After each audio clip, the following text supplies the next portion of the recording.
Ahora sí. Bien, chicos, buenas tardes. El objetivo de hoy es terminar con este tema de diagramas de fase de sustancias puras.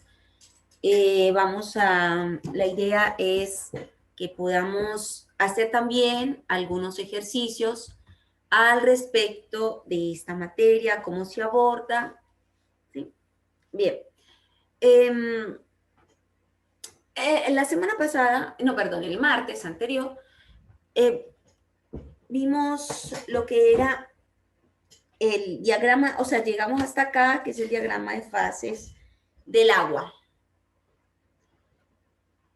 Como ustedes pueden ver, es un diagrama de fases que va hasta 8000 atmósferas y 647,3 Kelvin, lo cual es bastante alto, ¿cierto?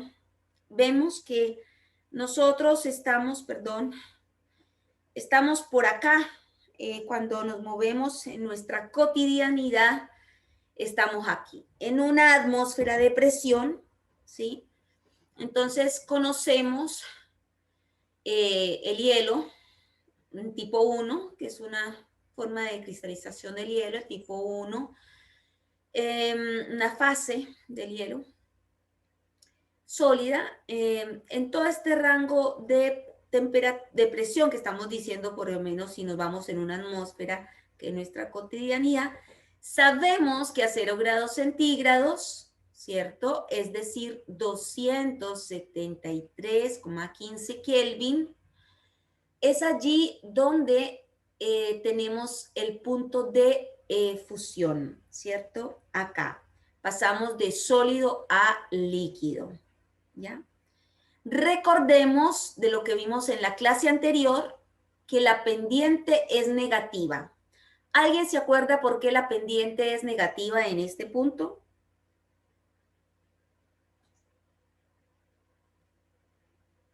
Se me cayó Creo uno. que el agua se cristalizaba y dejaba un espacio vacío. El agua, y esos espacios, Eso es sólido. de, Eso ocurre en sólido. ¿cómo? Sí, en Eso el ocurre en los sólido. sólidos. En el sólido. Y ese espacio así vacía, ¿qué afectaba? ¿Cuál era la consecuencia de esos espacios al cristalizar? Aumentar el volumen, creo. Aumentaba el volumen. Gracias, Matías, ¿cierto? ¿Fue el que me contestó? ¿Matías? Sí. Sí, ya.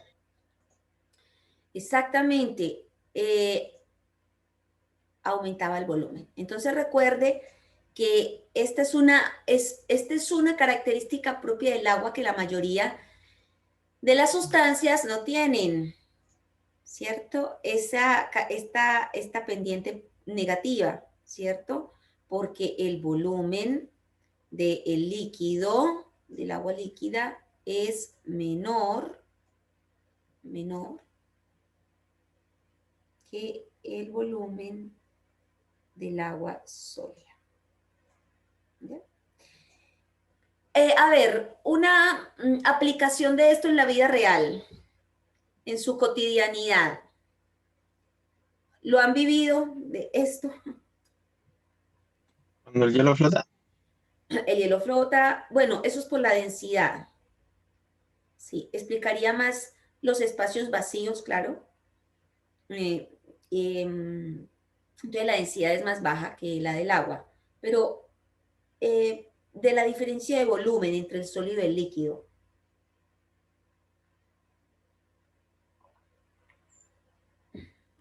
Ustedes les han advertido que ustedes no pueden meter botellas muy llenas en el congelador. ¿Sabían eso ustedes? A veces que de pronto quieren enfriar, no sé, un licor o una bebida para no sé, unas 11 que tengan en la tarde y se les olvide y la dejen ahí metida. ¿No les han advertido eso a alguno? Sí, profe, a mí las de vidrio con Es- agua. y ¿no te ha pasado nunca? Sí, explota. Explota. Las de vidrio son súper peligrosas porque ya no se expanden.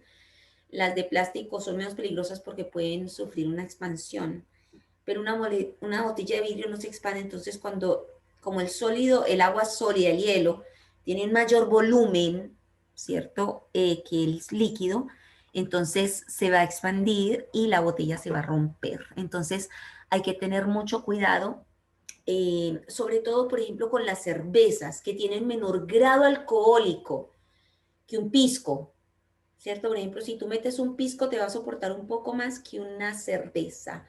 Eso lo vamos a ver después porque también tiene que ver con el potencial químico, ¿sí? Porque se nos revienta más fácil una cerveza en un congelador que un pisco, si meto una botella de pisco. Y también tiene que ver con el potencial químico. Así que hay muchas cosas de la cotidianidad que nosotros aplicamos, podemos entender los fenómenos. Entonces, a raíz de este volumen del sólido mayor que el del líquido, es que esta pendiente es negativa y es característica del agua. No todos son así, la mayoría de diagramas de fase tienen esta pendiente positiva. Bien, aquí seguimos en una atmósfera de presión, entonces vemos el punto de ebullición del agua, ¿sí? Y así usted lee estos diagramas. Yo a usted le puedo poner un diagrama para que lo lea, ¿ya? Entonces la idea es que usted entienda el diagrama, donde la fase sólida, estable, si yo le doy un dato de presión y temperatura, que usted me diga, en ese punto la sustancia es un líquido estable, o un sólido estable, o está en fase gaseosa, ¿sí? Que ustedes lo puedan leer desde este punto de vista. Ahora, aquí está señalada una línea gris, y es porque, por ejemplo, para los bioquímicos, como algunos de ustedes, la mayoría de ustedes son bioquímicos, utilizan en los laboratorios lo que se llaman autoclaves, ¿sí? Las autoclaves son para esterilizar el material de vidrio y el material también de metal, porque como trabajan muchas veces con bacterias y otras cosas, ¿cierto? Microorganismos, entonces tienen que esterilizar el material y esto se hace en autoclaves.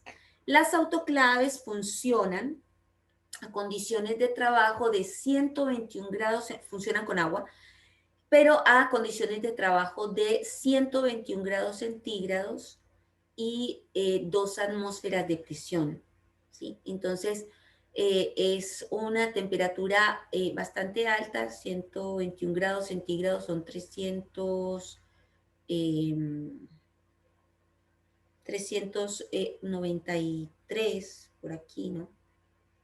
Sería la condición de trabajo de las autoclaves. El punto crítico del agua es acá, ¿sí?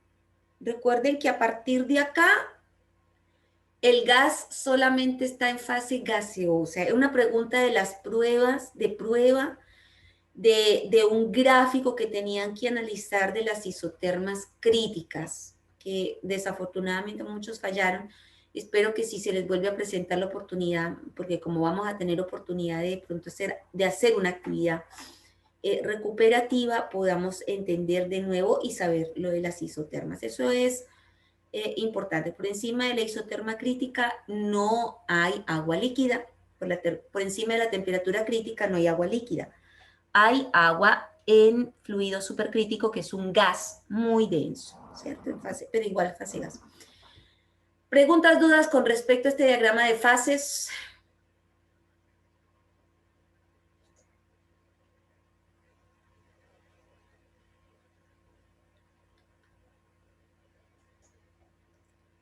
Bien, sigamos entonces. El silencio me invita a seguir. Bien, entonces, cuando ustedes ven aquí, por ejemplo, otra aplicación de los conocimientos en nuestra cotidianidad son las ollas a presión. Bueno, yo sé que muchos de ustedes pueden que no cocinen todavía, pero de pronto en su casa sí tengan una olla a presión, ¿sí? Las ollas a presión generalmente se usan para los porotos, las lentejas, las legumbres en general, los garbanzos, que son duros de cocinar. Entonces, las ollas a presión se inventaron aprovechando el conocimiento del diagrama de fases de agua para hacer una cocción más rápida. ¿Cuál es el principio de la olla a presión? Bueno, en general cuando nosotros usamos una olla normal, ¿sí?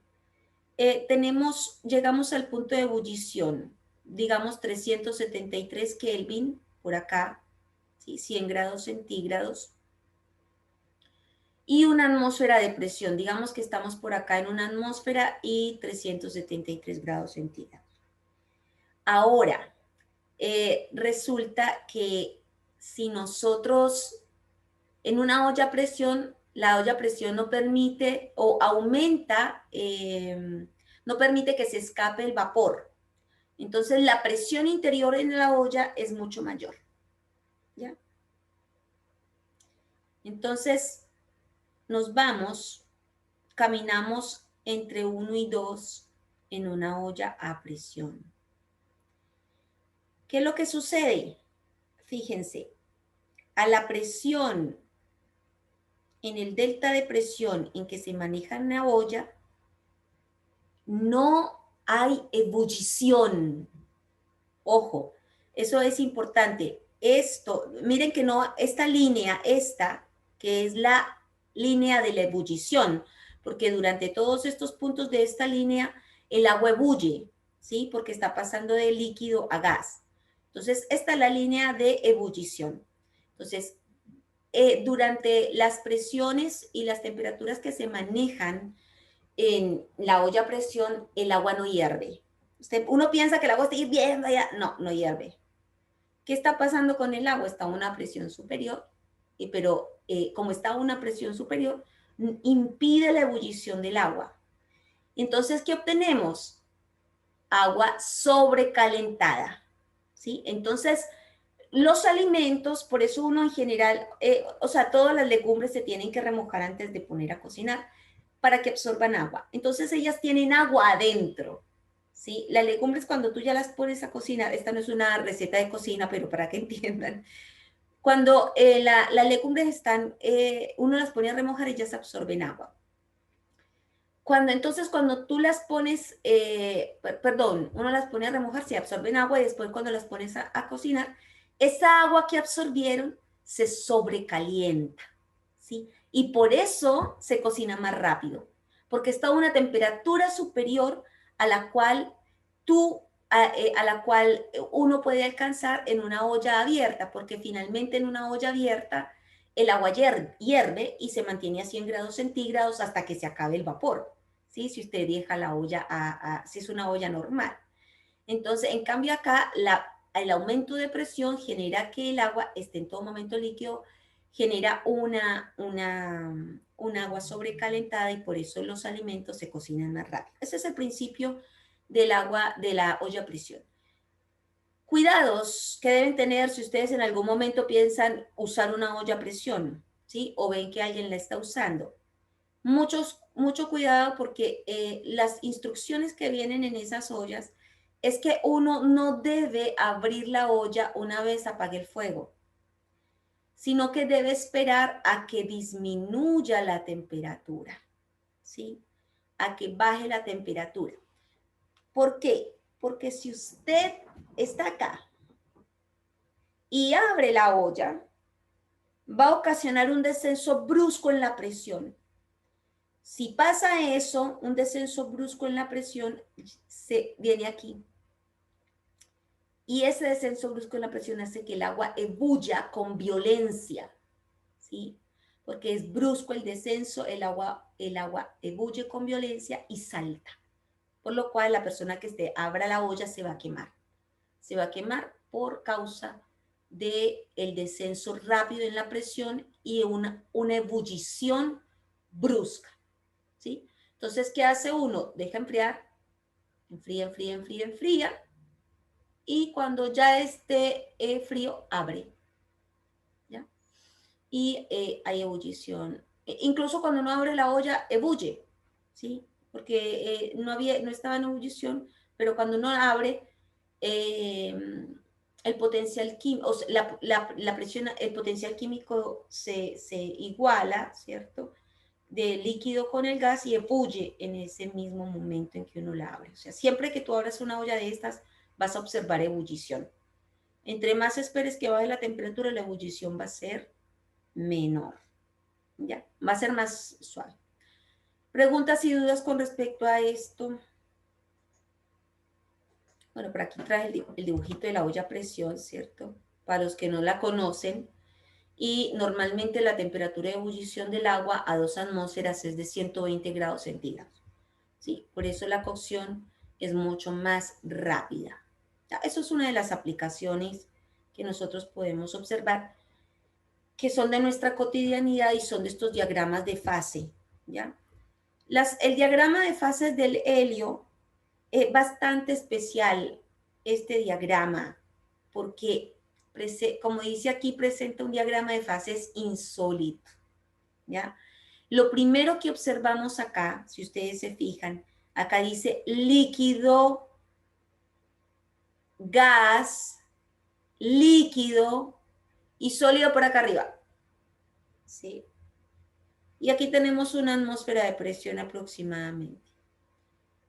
No hay equilibrio y como ustedes se fijan, no hay un equilibrio sólido-gas como en los otros gráficos que hemos visto de diagramas de fases. No hay equilibrio sólido-gas. Pasa de sólido a líquido, pero el helio no va a poder pasar de sólido a gas, ¿sí? Bueno, aquí hay otra que dice la transición, esta que la llama línea gamma, ¿sí? A una atmósfera de presión, ¿sí? Y a 2.17 Kelvin. Miren, 2.17 Kelvin es muy frío. Es muy fría la temperatura. El líquido es un superfluido. Y esta es tan impactante porque es un superfluido que no tiene viscosidad y no se adhiere al vaso que lo contiene. Entonces, usted lo ve como un líquido, pero parece que fuera un gas, porque no se adhiere a las paredes del vaso, ¿sí? Hay unos vasos de terracota que uno ve como las paredes del vaso y en vasos de vidrio, el líquido es como si escapara del gas. Yo les subí un video de eso, no sé si alguien lo vio ya. Pero ahí en el Cibeduc hay un video, voy a pausar grabación aquí. Ya, la ecuación de Clapeyron. Voy a hacer un resumen porque no grabé en la explicación, así que va a ser un poco rápido, ¿cierto? Esta ecuación de Clapeyron nosotros ya la dedujimos anteriormente, en la clase anterior, ¿sí? Esta se dedujo. El delta S para esta ecuación de Clapeyron, el delta S para un cambio de fase, de acuerdo a lo que vimos en entropía, era la entalpía dividido la temperatura del cambio de fase, por eso le coloqué aquí una CF de cambio de fase, ya que es la entalpía es el calor latente de transformación, ¿sí? Asociado a este cambio, ¿no? de la fase, y por eso al reemplazar el delta S aquí en esta expresión, me queda la ecuación de Clapeyron de esta forma, ¿sí? En los ejemplos que nosotros vamos a hacer en los ejercicios, que ustedes ya les subieron una guía, hay ejercicios que me parece usan esta expresión y usan esta expresión también. Sobre todo cuando nos piden, no sé, el delta de volumen, el cambio en el volumen, cuando cambia la fase, ¿sí? Porque también se puede predecir a través de esta expresión de Clapeyron. A partir de la ecuación de Clapeyron, deducimos la ecuación de Clausius-Clapeyron, considerando una fase gaseosa y una fase condensada, ¿ya? Simplemente el cambio entre una fase condensada y una fase gaseosa, solamente ese tipo de transformaciones. Para eso se utiliza esta ecuación que vamos a deducir ahora. Porque aquí como tenemos el delta de volumen, y el delta de volumen es volumen final menos el inicial, ¿sí?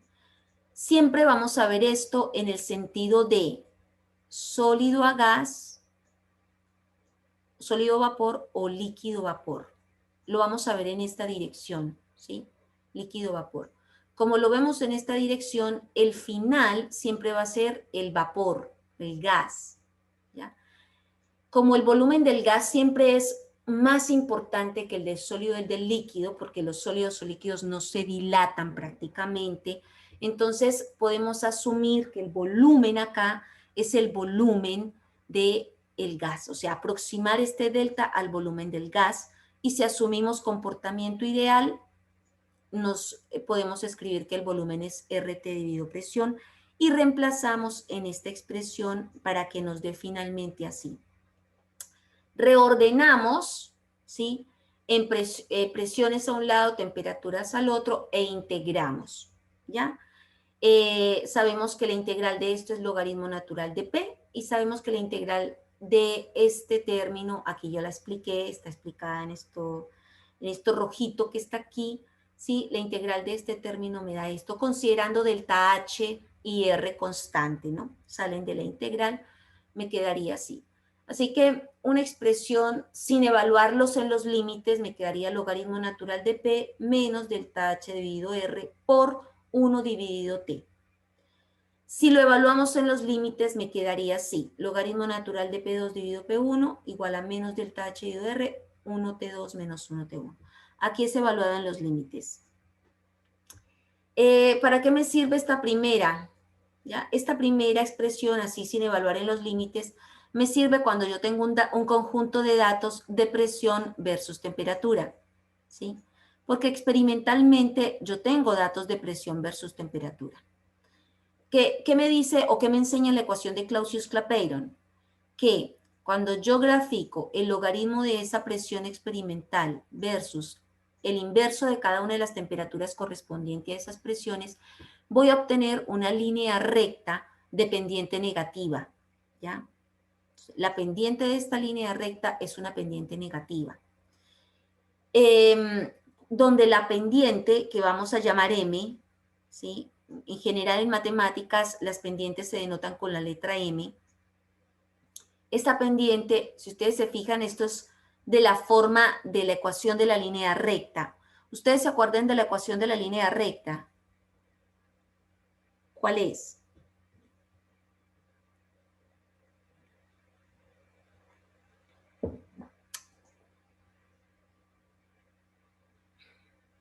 Natalia Lepio. Josefa me iba a contestar. Sí, profe. Es esa que es I es igual a AX más B. Una cosa así. Sí. I es igual, en realidad I es igual a MX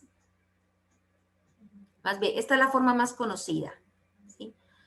Donde I es el eje de las coordenadas Y, ¿sí? Que es en este caso el logaritmo natural de P.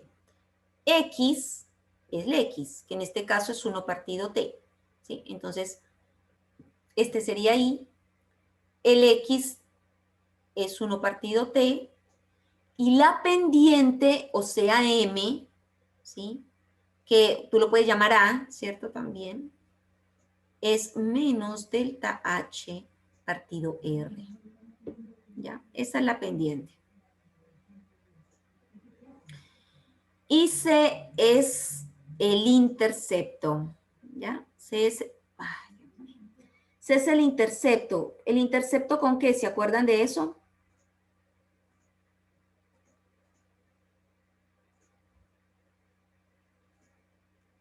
¿Se acuerdan que es C? O sea, C aquí, B acá, ¿no?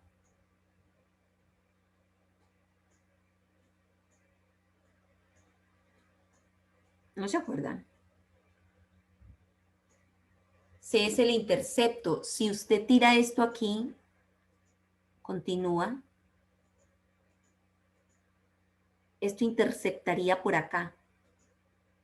¿Ya? Entonces, cuando el intercepto es cuando, el valor del logaritmo natural de P, cuando el inverso de la temperatura está en el origen, ¿ya? Entonces, ese es el intercepto. ¿Sí? Este sería el intercepto C o B en el caso si usamos esta expresión.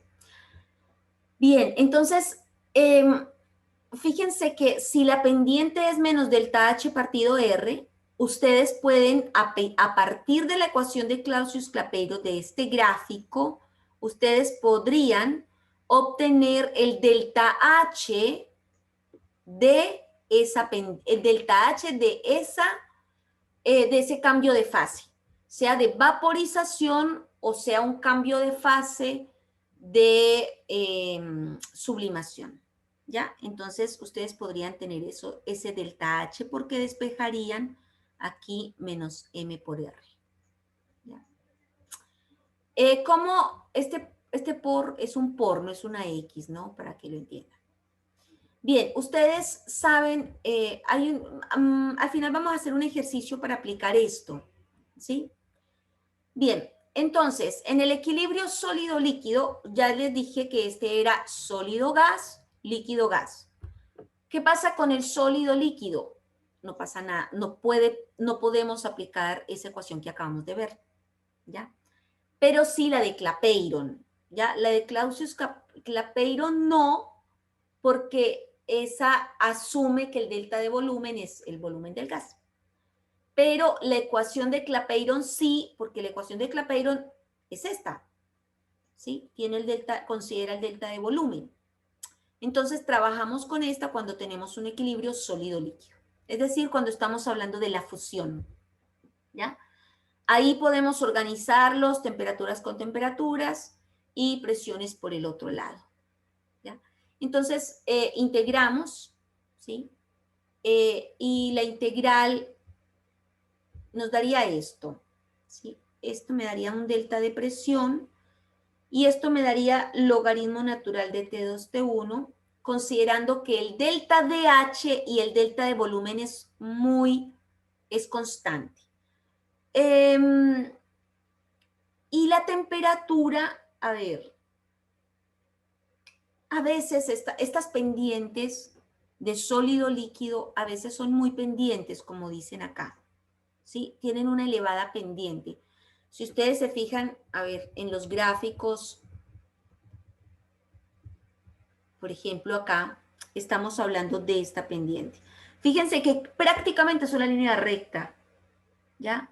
Es muy pendiente. Entonces, como es tan pendiente, dice acá, la elevada pendiente de esta línea implica que si la presión no cambia de forma considerable, la temperatura es súper pequeña, ¿sí? Súper pequeña. Entonces, muchas veces esta expresión también se usa así, como delta P. Ojo, por favor anoten, porque en algunos ejercicios vamos a usar esto. Delta P es igual a delta H, que lo vamos a considerar constante en este rango, porque es un rango del... y esta T, como la variación es muy pequeña, también la podemos considerar constante, T delta de B.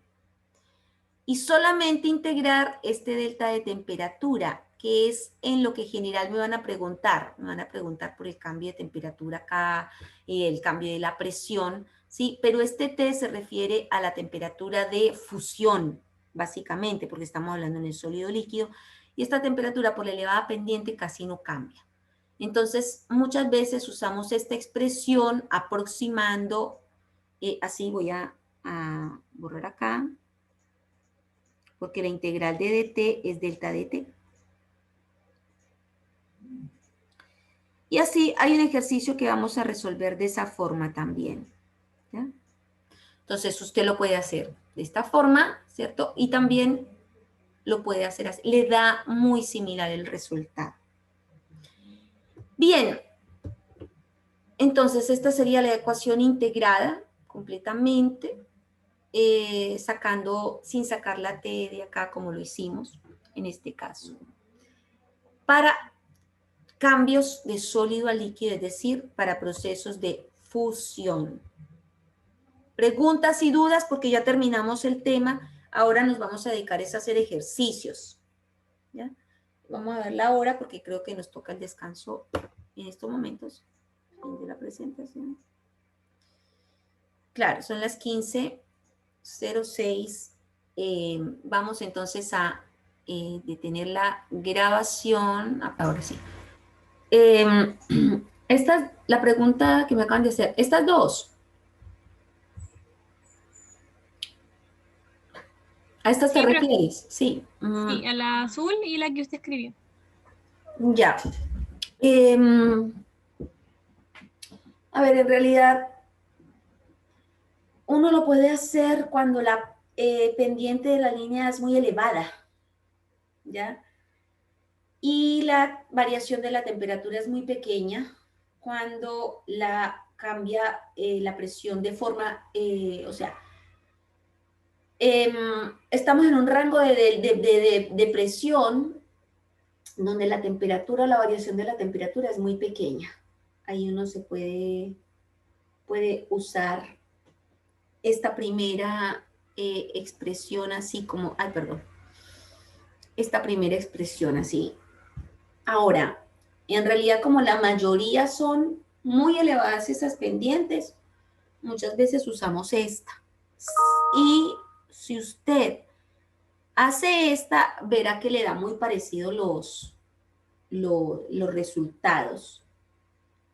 Entonces, en general, para el agua, por ejemplo, las pendientes, por ejemplo, cuando usamos agua, esa pendiente es muy alta y muchas veces entonces usamos esta primera. Así que en una prueba, en caso tal de que ustedes tengan dudas, ustedes me pueden preguntar, no hay problema. Ahí vamos a verlo con los ejercicios, ¿ya? Para entender mejor los números, ¿no? Ya con números. Bien, entonces, tenemos aquí el primer ejercicio de aplicación que dice que la entalpía de fusión del agua es 1440 calorías por mol. Me piden calcular la variación del agua. Voy a copiar esto para irnos a la pizarra.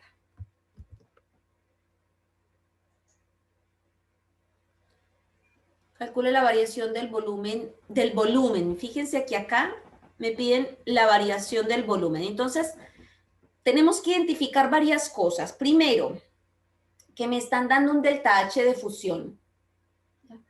Entonces, si me están dando un delta H de fusión, estoy en el equilibrio sólido-líquido. Entonces, ya sé que no puedo usar Clausius-Clapeyron. ¿Ya? Entonces, fíjense esos detallitos conceptuales. Me dicen que debo calcular la variación de volumen que se produce en la fusión del hielo, sabiendo que el punto de fusión normal del agua es 0 grados centígrados, mientras que a 100 atmósferas de presión el agua funde a menos 0,75 grados centígrados. Este es un ejemplo de que las dos temperaturas tienen una diferencia muy pequeña, tienen un delta T de 0,75, si ustedes se fijan, mientras que la presión cambia en 100 atmósferas, o sea, 99, porque pasa de 1 a 100. ¿Cómo sabemos que pasa de 1 a 100? Porque, dato importante, cuando ustedes le den el punto de fusión normal, esta palabra normal significa que la temperatura que aquí me dan corresponde a una presión de 1 atmósfera o 1 bar aproximadamente. ¿Ya? Entonces vamos a ir a la pizarra.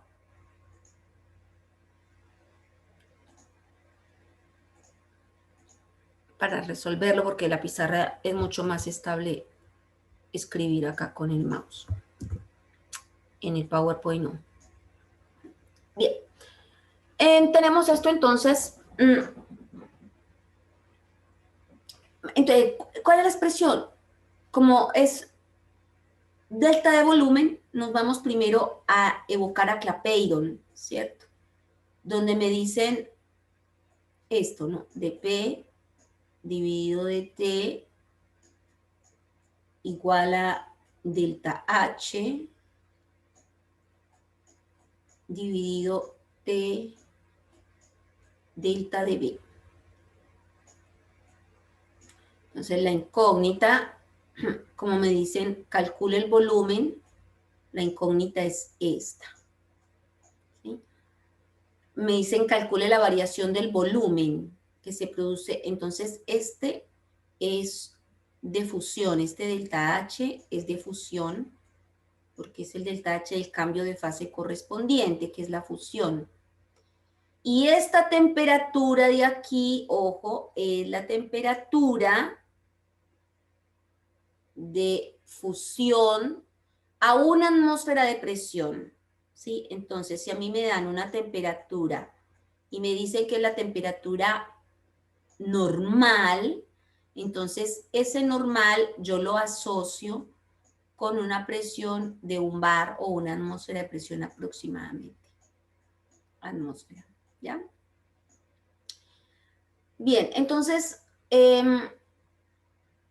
aquí lo que hago es integrarlo de la manera, así como les dije, como es agua, la pendiente es muy pendiente, la pendiente sólido líquido es muy pendiente, y por eso lo puedo hacer así, como un delta P,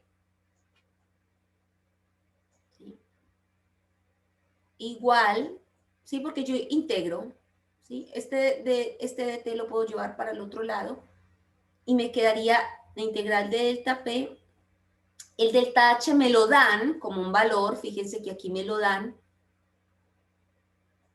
es 1440, dividido la temperatura, no la voy a poner en la integral porque la variación de temperatura es súper pequeña, ¿sí? Con respecto a la variación de presión, entonces simplemente lo dejo como un delta T.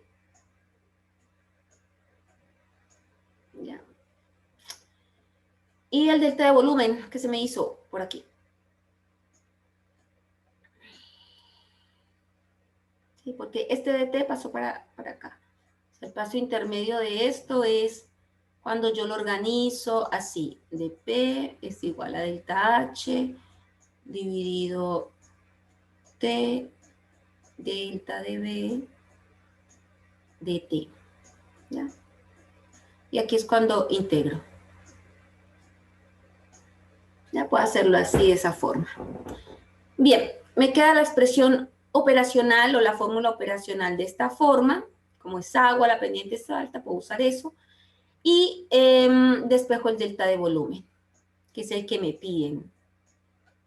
¿Sí? Entonces, el delta de volumen es igual al delta H, que está en kilocalorías, dividido T por el delta de presión, por el delta, y todo ese término por el delta de temperatura. ¿Ya? Ahora, importante, las unidades, ¿ya? Las unidades que tenemos acá serían calorías, porque me dan el delta H en calorías. ¿Ya? 1400 calorías. Temperatura en Kelvin, ¿sí? Ojo, temperatura en Kelvin, que serían 273. Ustedes lo pueden ir haciendo. 273 Kelvin. Delta P. El delta P sería 100 menos 1. ¿Ya?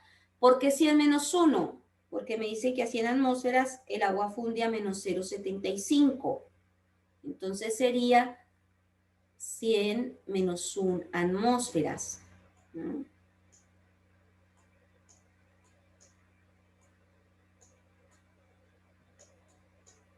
Entonces, miren, tenemos calorías, atmósferas, Kelvin, y este delta T también es en Kelvin. Ya sabemos que el delta T es el agua final, el final que es 0,70 menos 0,75 menos 0 grados centígrados, ¿cierto? Entonces el delta T es negativo, tenemos un delta T.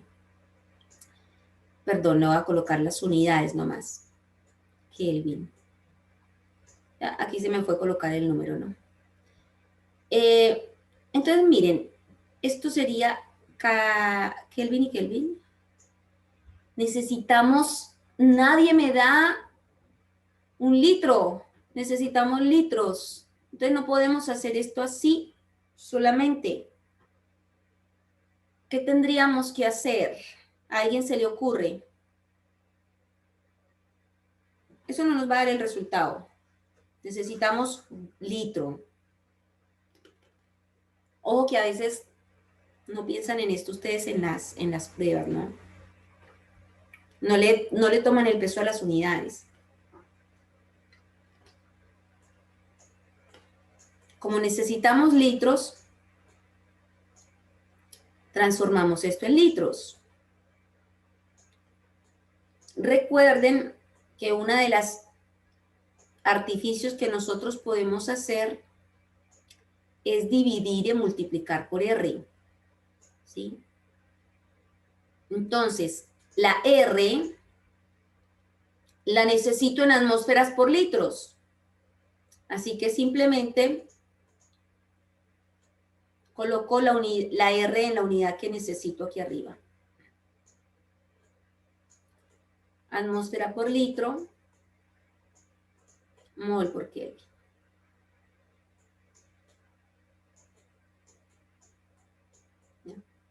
Y el otro R para cancelar esta unidad. Entonces, este otro R tiene que estar en calorías. Yo les sugiero que me usen esto, ¿no? Porque yo uso esto, 1,987. ¿Ya? Por favor, usen esto. Porque el R es con 3 cifras significativas. No me lo aproximen a 2. Esto es calorías, ¿ya? Mol por Kelvin. Entonces, se cancelan las calorías, se cancelan los moles por Kelvin de este lado, ¿sí? Y nos quedaría entonces atmósfera por litro, ¿ya? Entonces, en lugar de tener calorías acá, vamos a tener atmósferas por litro. Voy a colocar en otro color. ¿Ya?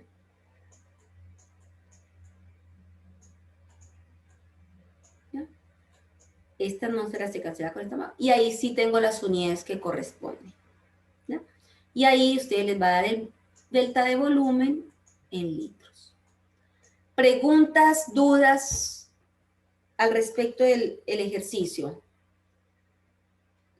Yo tengo duda, profe, en por qué la temperatura solita sin el delta es 273.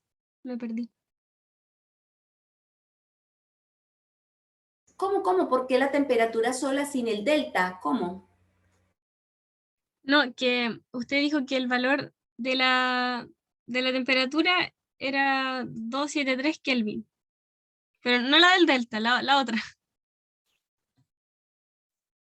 Ya te Esa es- entendí, ya te entendí. Esta temperatura es 273 Kelvin. ¿Por qué? Esa es su pregunta, ¿cierto?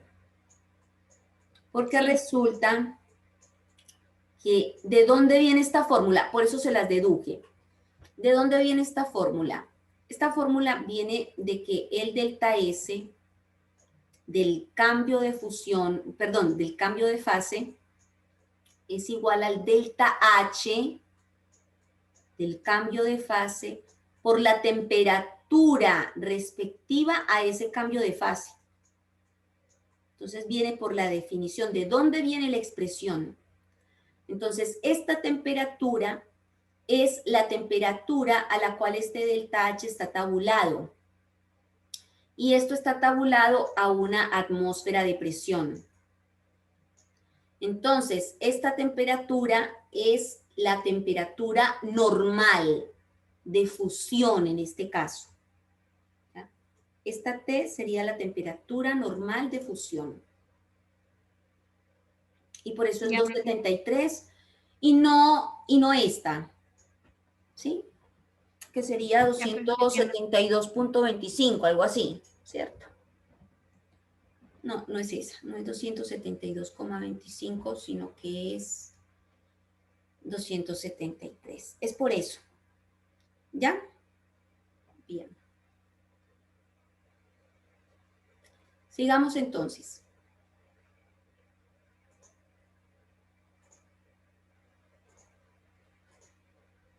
Bueno, si ustedes la están haciendo, ahí está el resultado. ¿Ya? Aquí. Si no les da, me dicen, por favor.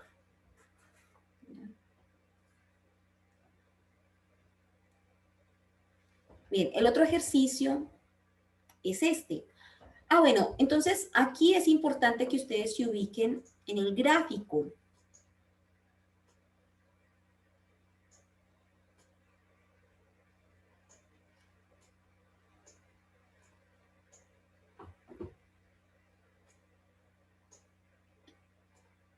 El gráfico de diagramas de fase del agua. Que ustedes sepan que están aquí, ¿sí? Que están en esa pendiente. Que lo que les están dando es, o que lo que les están preguntando es que calculen el delta de volumen cuando el agua se congela, ¿no? O se funde, ¿no? En este punto. ¿Ya? Y por eso les dan dos presiones, ¿sí? Para poder sacar el dato. Les dan dos presiones y les dan dos datos de temperatura respectivos. ¿Ya? Como esto está pendiente, las dos temperaturas son súper pequeñas. Esto es para que ustedes lo comprendan tanto gráficamente como fenomenológicamente.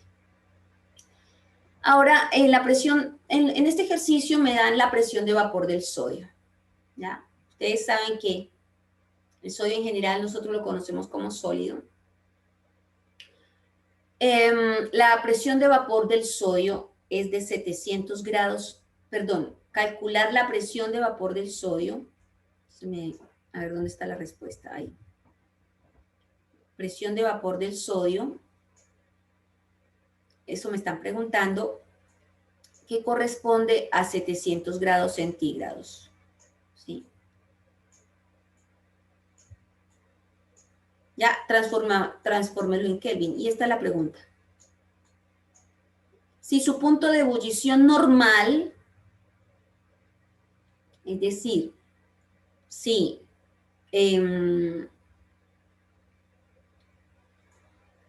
a una presión de una atmósfera, ¿ya? Su punto de ebullición es de 883 grados centígrados. Y les dan la entalpía de vaporización. ¿Ya? Ahí, ¿qué expresión pueden usar?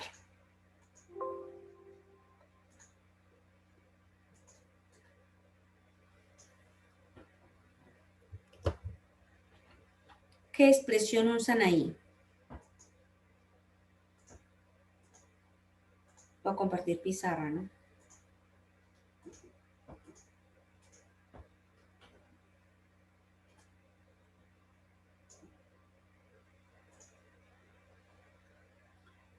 ¿Cuál expresión usan?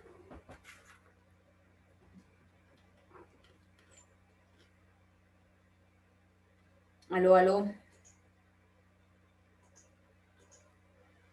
Clausius Clapeyron, dice Diego Rojas. Clausius Clapeyron, sí. ¿Por qué? Porque fíjense que tengo un sodio que normalmente es sólido y vaporización, es decir, pasa a gas. Entonces nosotros tenemos, no, perdón, líquido porque aquí está hablando de punto de ebullición. Entonces estamos en la pendiente líquido-gas. ¿Ya? Nos dan una presión 1. No, sí, nos dan una presión 1. ¿Cuál es esa? Una atmósfera. ¿Por qué sabemos? Fíjense que no la dan explícitamente. ¿Por qué sabemos? Porque nos dan el punto de ebullición normal. Entonces sabemos que P1T1 es 883 grados centígrados. Ustedes, por favor, transfórmenlo en Kelvin. Ya, y me dan, y la pregunta es la P2. ¿Sí? Entonces, en la anterior nos daban el delta H, perdón, y nos preguntaban el delta de volumen. En esta nos dan dos temperaturas, ¿sí? Y nos dicen y nos preguntan por la presión de vaporización. Entonces, es como si en este gráfico, ¿sí? No sé cómo es el diagrama del sodio, la verdad, pero si en el gráfico del diagrama de fases tuviéramos una presión aquí de una atmósfera y esto conecta con 883, no me fue más mal. Digamos que esta sea una atmósfera y esto conecta con 883 grados centígrados y esta sería 700, ¿no? Entonces me preguntan es esto. Y eso es lo que me permite Clausius-Clapeyron, ¿sí? Entonces simplemente usted llama a Clausius-Clapeyron, ¿ya? Logaritmo de P2 dividido P1 igual a menos el delta H de dividido R1T2 menos 1T1. Y ahí usted reemplaza, despeja. ¿Saben cómo despejar esto? Porque el logaritmo de P2, esto lo puedo escribir como logaritmo de P2 menos logaritmo de P1. ¿Sí? Entonces yo puedo despejarlo así. ¿Ya? Tengo las dos temperaturas, tengo el delta H. Ahora, el delta H, ojo con las unidades, kilojoule por mol. Coloquen el R en las mismas unidades. ¿Ya? Tiene las dos temperaturas. Entonces, todo esto se les transforma en un número. ¿Sí? Y a esto les suman, a todo este número, les suman el logaritmo natural de la presión 1. ¿Sí? Que sería una atmósfera. ¿Ya? Entonces, y sería, ¿sí? Ya saben que el logaritmo de 1 es 0, así que no se le suma nada. Pero bueno, esa es ojo, hay que considerar que si tú pones P2 a este tiene que ser T2. No se vayan a confundir ahí. ¿Ya? Si P1 es esta, entonces T1 tiene que ser 883. ¿Okay? Usted lo puede nombrar diferente. P2 es 1, P1, lo puede nombrar como quiera. Lo que tiene que cautelar es que corresponda a esto. El último ejercicio, ya para terminar, es un ejercicio donde uno aplica lo último que les expliqué, ¿ya? Y les queda de tarea, donde les dan a ustedes una serie de datos, presión, temperatura. Entonces, ustedes es donde van y les piden, dice, utilizando estos datos de presión de vapor versus temperatura, calcule el calor de vaporización, ¿ya? Entonces, es obtener los datos del logaritmo natural de la presión y del inverso de la temperatura en Kelvin, ¿ya? Entonces, ustedes se agrandan la tabla, esta temperatura en Kelvin, obviamente, se agrandan la tabla, pueden hacer el gráfico, como sean, pero no hay necesidad, porque lo que le están pidiendo aquí es la pendiente, porque ya sabemos que la pendiente, sí, es menos el delta H partido R. Y a ustedes les están pidiendo el delta H. Calculan la pendiente. Si ustedes calculan la pendiente de esta línea, van a obtener el delta H. ¿Cómo pueden calcular la pendiente? ¿Saben usar su calculadora, chicos?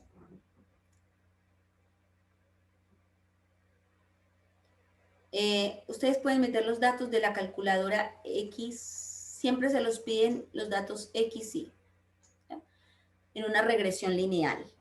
¿Ya? En el modo de regresión lineal les piden los datos X y, que son estos los que van a obtener aquí, ¿no?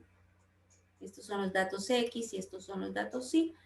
Los meten los pares de datos y después la calculadora les ofrece la pendiente. ¿Ya? Si usted no lo sabe, hay tutoriales en internet.